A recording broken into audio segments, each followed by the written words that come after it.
Konten kreator Bobon Santoso menangis karena orang Papua di pedalaman tidak pernah lihat dan makan sapi.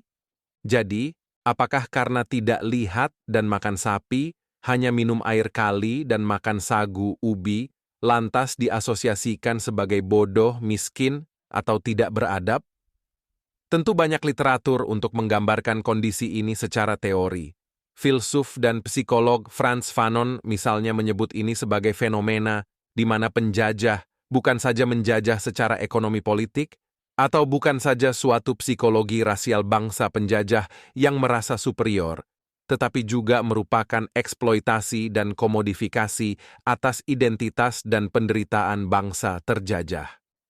Emosi kesedihan si Bonbon dibentuk oleh kesadaran palsu atau persepsi superioritas bangsaya bahwa orang Papua belum beradab bila tidak lihat atau makan sapi, nasi, minum air keran, DSB.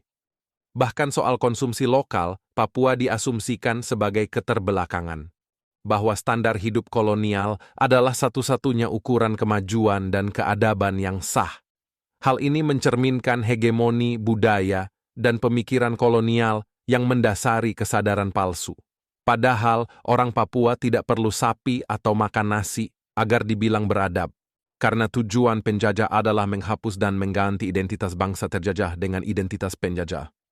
Dalam konstruksi kesadaran palsu, penjajah menafikan atau merendahkan nilai-nilai budaya asli bangsa terjajah, menggantikannya dengan budaya penjajah.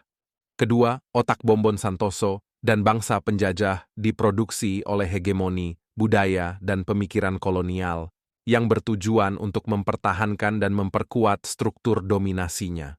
Itu sangat jelas dari pembuatan konten yang difasilitasi TNI Polri yang sedang melancarkan pencitraan bantuan sosial di balik operasi berdarah-darah di tanah Papua. Ketiga, konten Bonbon ini juga untuk menciptakan internalisasi penindasan.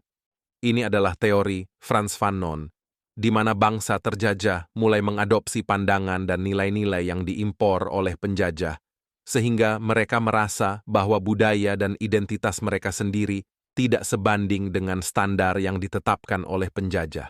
Jadi, orang Papua yang menyerang tulisan pejuang Philippus Robaha dan mendukung Bonbon sesungguhnya mengidap penyakit inferiority complex. Suatu perasaan malu, rendah diri, dan ketidakpercayaan terhadap identitas budaya sendiri dan membenarkan cara budaya penjajah. Mereka tidak paham bahwa itu adalah justifikasi penindasan politik, ekonomi, dan sosial yang diterapkan oleh penjajah atas bangsa terjajah.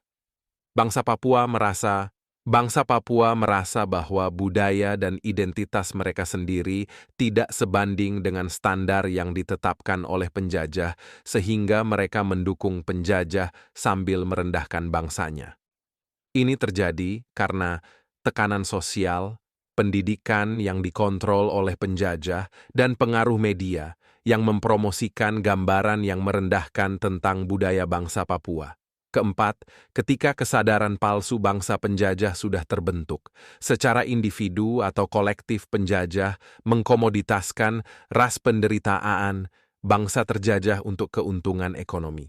Jadi apa yang dilakukan Bonbon dan TNI ini tidak hanya memperkuat pandangan kolonial tentang superioritas rasial penjajah, tetapi juga memperdagangkan dan mengkomodifikasi identitas dan penderitaan bangsa terjajah sebagai barang konsumsi yang dapat dimanfaatkan untuk keuntungan ekonomi, yakni untuk konten mencari cuan dan memperlancar TNI menyedot APBN negara. Kita bangsa Papua harus pahami bahwa penjajah membutuhkan pembenaran moral untuk menguasai dan mengeksploitasi bangsa terjajah. Dengan merendahkan budaya dan identitas bangsa terjajah sebagai tidak beradab atau primitif, bangsa penjajah memperkuat narasi superioritas mereka sendiri dan kebutuhan mereka untuk mencerahkan atau memperadabkan bangsa terjajah. Dengan menciptakan citra negatif tentang budaya dan identitas bangsa terjajah, bangsa penjajah membenarkan pengeksploitasian sumber daya alam dan manusia bangsa terjajah. Tujuan memperkuat pandangan bahwa bangsa terjajah tidak mampu mengelola atau memanfaatkan sumber daya mereka sendiri dengan baik adalah alasan bagi penjajah untuk mengambil alih kontrol. Ini digunakan untuk membenarkan kekerasan yang diterapkan oleh penjajah untuk menekan perlawanan bangsa terjajah dan mempertahankan kekuasaan mereka. Bangsa penjajah Indonesia menggunakan stereotip kriminal, teroris, pengacau pada perjuangan bangsa terjajah sebagai alasan untuk tindakan represif mereka. Itulah yang sedang dilakukan di West Papua.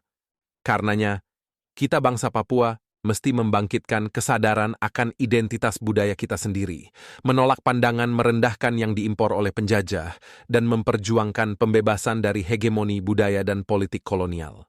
Kita mesti membangun kesadaran kolektif, menguatkan solidaritas antar sesama bangsa terjajah, dan melawan penindasan serta eksploitasi yang dilakukan oleh bangsa penjajah. Catatan dari Victor Yeimo.